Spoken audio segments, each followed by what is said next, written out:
विजय वडेट्टीवार यांनी माध्यमांसमोर भोंगा वाजवून काहीही होणार नाही, त्यांना खरंच चौकशी हवी असेल तर त्यांच्याकडे असलेले पुरावे त्यांनी मुख्यमंत्र्यांना किंवा तपास माध्यमांना कळवायला हवे।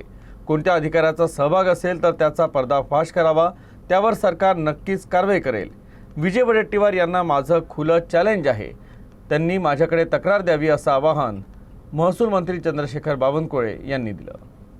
नाही, तिजोरीचा फायदापेक्षा जनतेचा फायदा बघतोय मी। जसं आता 1,500 स्क्वेअर फीटपर्यंत गरीब माणसाचे घरं कायदेशीर करून देणे, जे सरकारी जागेवर राहतात, हा लोकांसाठी केलेला आहे। मोजणी 15 दिवसामध्ये मोजणी झाली पाहिजे, हा जनतेसाठी केलेला निर्णय आहे। एनए अट रद्द करणे, एनएची अट रद्द करणे म्हणजे जनतेला डायरेक्ट याचा फायदा आहे।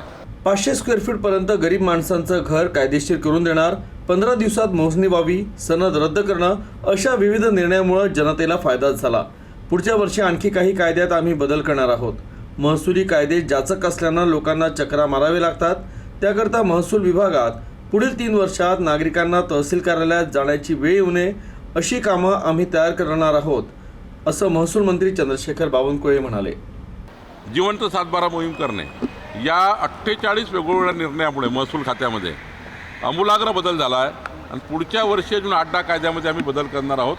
8 कायद्यात बदल करणार आहोत, कारण महसुली कायदे जाचक असल्यामुळं काही लोकांना त्या ठिकाणी वर्षानुवर्ष खेटे मारावं लागतात तहसील कार्यालयामध्ये।